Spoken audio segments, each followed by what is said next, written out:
Hello everyone, welcome back to our channel. النهارده هنفطر هندي.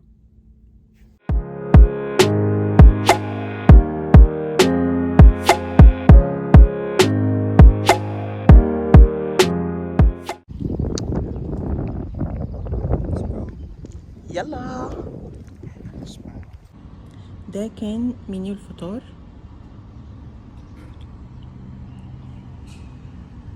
دوسا which one? احنا طلبنا دوسة وطلبنا إدلي، طلبنا الفارا. هي في المنيو VADA، فالعقل بيقول انها بتتنطق فادا، بس هي مبتتنطقش كده، بتنطق فارا. وكمان انا بنطقها غلط، في حرف كده شبه الر بس مش ر، دال بس مش دال، المهم يعني هو حرف من الحروف الصعبة، هي بقى بتتنطق زيه. اول حاجة الدوسة نزلت، طبعا شايفين حجمها كبيرة قد ايه، وبينزل معاها تشاتنيز. ده اول واحد ده جوز هند، ده المفروض انه بيكون مشطشط شوية، وده سامبر ده معمول من العدس. تاني حاجة طلبناها الإدلي والبارا، ما كانش فيه الساعة تقريبا 11، فكان الفطار مش متاح كله، فكان متاح بس 2 إدلي وواحدة بارا، وبرده نفس التشاتنيز اللي نازلة معاهم. الإدلي ده معمول من عجينة الرز، طعمها لوحده من غير حاجة ملهاش طعم، هي لازم محتاجة تشاتنيز أو حاجة عشان يبان لها الطعم.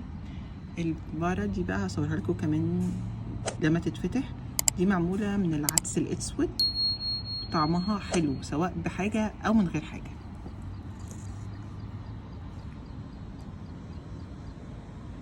ده بيكون شكلها من جوه شبه الكيكة شوية، والملمس بتاعها شوية شبه كيكة اسفنجية، يعني هي بالظبط أقرب للكيكة الاسفنجية.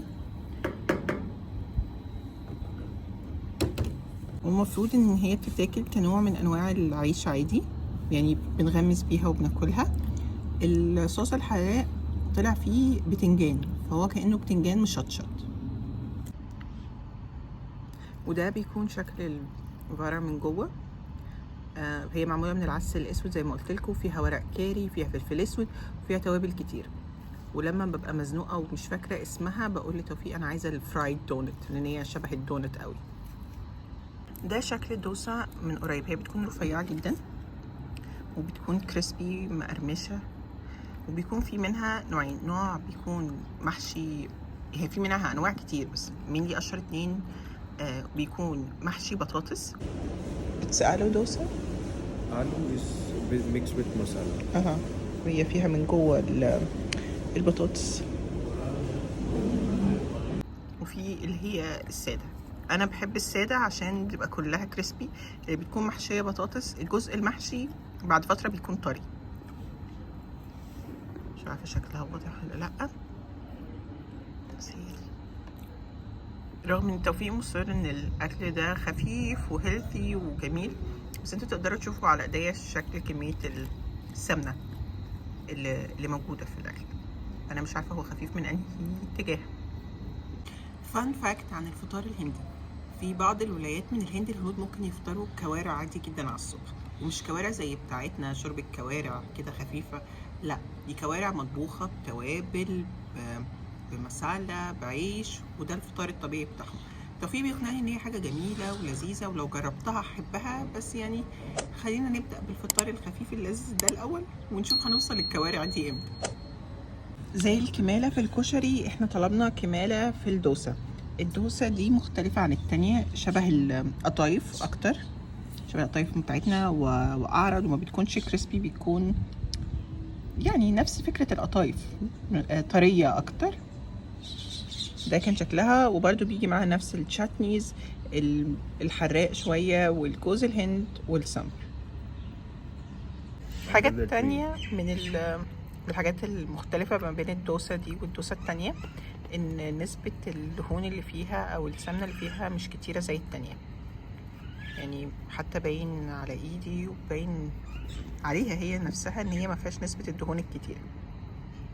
وهنا كان استاذ توفيق عمال يشرح لي ان ممكن استخدم ايد واحده عادي جدا في الاكل، ان انا اقطع واكل واغمس بايد واحده، لان انا من الناس اللي بتستخدم ايديها الاتنين. المكان دلوقتي بقى فيه زرع وصوت العصافير بقى واضح وباين فيه، والشكل عموما كمان بقى ألطف.